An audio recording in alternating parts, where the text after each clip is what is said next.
Hello again, everybody, and welcome to another segment of The Last Word. I'm Dan Roberts, the publisher of The Vegas Voice, and our goal is to introduce you to all the wonderful people who have decided to run for elected office. We have a fantastic one today, and she is the mayor of the city of Henderson and the Democratic candidate for Lieutenant Governor, Debra March. Debra, thank you for being here. Oh, Dan, thank you so much for having me. And it truly is a pleasure for me to be here and to be able to share what I've done here in the city of Henderson and what I hope to do as Lieutenant Governor. You know, and the interesting question is exactly, again, you've been mayor, you've been on the city council. Everybody in Henderson knows who you are, and they all like you, by the way. I got to tell you that. Why run for lieutenant governor? And more importantly, what does a lieutenant governor do? Well, first of all, the reason I'm running is because I believe leadership and experience do matter. And I believe that I've demonstrated that in my career as a councilperson and as mayor, and of course, my professional career even prior to that, I'm committed to making a difference and leaving things better than I found it. So the lieutenant governor actually is responsible for tourism and economic development and diversification and outdoor recreation and vice chair of transportation. Well, all of these are areas that I've been responsible for here in this city of Henderson. And of course, what a lot of people don't know about me is that I'm actually the chair of the Regional Transportation Commission for Southern Nevada and the Regional Flood Control District, as well as being the mayor of the city of Henderson. You know, and as mayor, there's been such a tremendous growth in the city of Henderson, starting, I'd say, even with the Raiders and the facility. How do you deal with that as mayor?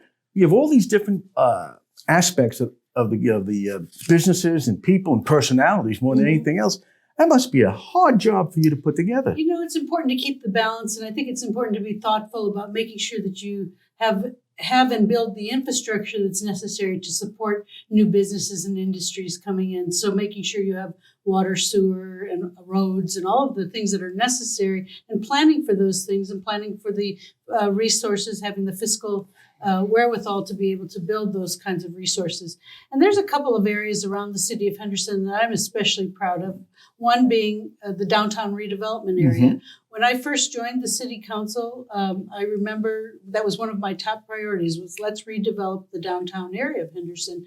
And I had folks saying to me, well, you can't do it because there's a jail downtown. And I say, watch me. Yeah. And when we had the right project that was a kind of a tipping project like the Lifeguard Arena, it was a game changer. And we've seen incredible investment in the downtown Henderson area. And it's got restaurants now and residential units being built, and it's a very vibrant place. And then, of course, in West Henderson with the job creation that we've really focused on, ensuring the economic development and diversification of our community, creating good paying jobs that pay benefits. Right. And that's what we've been very targeted and focused on, is to make sure that we do bring good paying jobs where folks can afford to live, work, and play in our community. You know, one of the questions that people are asking me, and they wanted me to ask you and everybody else, is that the growth in Henderson has been unbelievable over the last couple of years. Now there's a place called Inspirata that 5, 6, 7 years ago wasn't even there. It was just desert. With all the growth and all the people moving in, and with the problem with Lake Mead, is there going to be enough water? Or how do you sustain for it? As an elected official, as mayor, how do you cope with that? And, you know, those are very good questions. And what folks don't realize is that Southern Nevada, or Nevada, only receives 1.9% of the water out of Lake Mead. And that we actually have to work closely with our Western partners, those upstream and those downstream from us. And we're working in partnership with them. I can tell you that we as Southern Nevada are using the same amount of water that we used 20 years ago. So we've been prudent in our water use, but we still could do more. We're working hard to take out all the turf in the municipality that we can that isn't needed. I know some of our parks we're leaving grass in, but there are places like center medians and along roadways where we can remove the turf, and so we're working on that.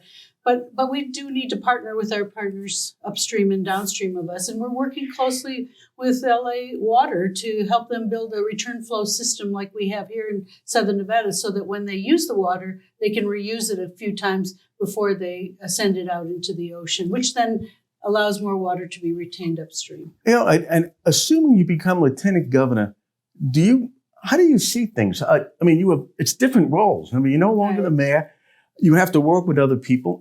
But what would you focus on as lieutenant governor? Well, Well, I'm a big collaborator. I'm really about recognizing how important it is that we work together, with communities to solve challenges in our community. And I've been on a regional level, chair of the RTC, chair of Regional Flood, chair of Southern Nevada Strong, the first federally recognized regional plan for Southern Nevada. So cooperation and collaboration have been a big part of who I am and what I'm about.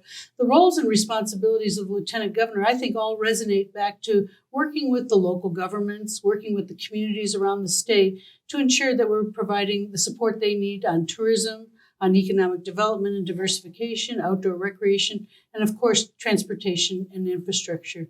And as we look to recruit businesses and industries into the state, making sure that they have the right fit in the right part of the state. What I found interesting is that you can win lieutenant governor as a Democrat. However, the governor next year might be a Republican, depending on the situation and everything else.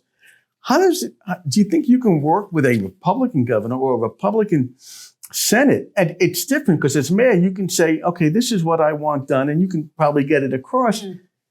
But now you have more personalities and maybe of different political parties.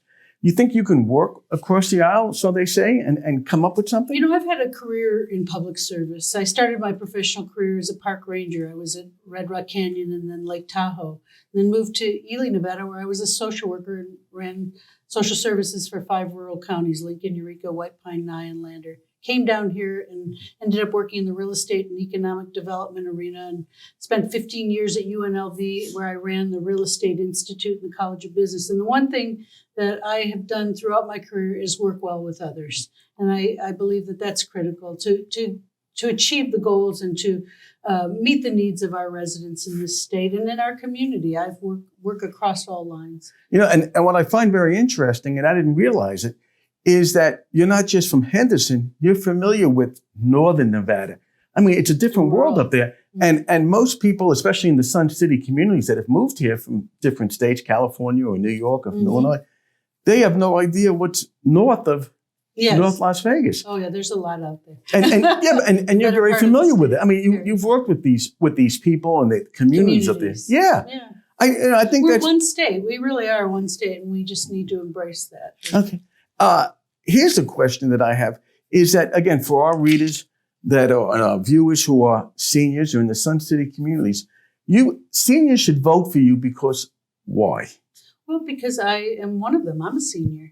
But I also understand their concerns. I've been the mayor of the city of Henderson for 4.5 years, a council person over this ward for 8 years before that.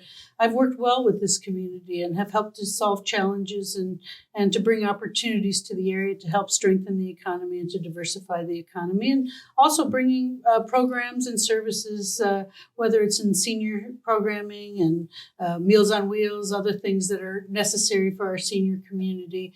But I've been a good partner with Sun City Anthem and with all of our communities. And I got to tell you, if you can do half the job as lieutenant governor as you have been with mayor, I mean, you'd be probably one of the greatest lieutenant governors in the history of the state. So, I mean, I give you a lot of credit for that. In the few minutes that we have left, if people want more information about you, your campaign, they want to volunteer, they want to contribute, et cetera, how do they get a hold of you? I have a website. It's march4nevada.com. So it's march4nevada.com. And I'd encourage folks to visit my website, and my contact information is on that website too. If they wanted to call and have a question, I'd be happy to answer it for them, let them know what I am committed to. I'm committed to a brighter future for all of Nevada. And I believe that leadership and experience are essential in this role. And I believe I've demonstrated that not only as mayor of Henderson, but in my professional career. And if there's one thing that you would like everyone to know about you as to why you're running for lieutenant governor and why you would be the perfect person for that position is what? I love this state and I love our community, and I really believe that I've demonstrated that I can make a difference, and I have made a difference, and I would take that to the state level as well.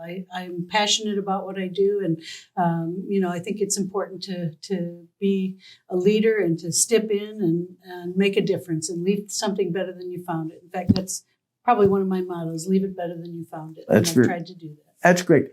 Debra, thank you so much for taking the time to come in and sit with us. We wish you all the best. We hope to have you again if we can. And this is Dan Roberts for The Last Word, thanking you. And remember, if you don't vote, you don't get a voice.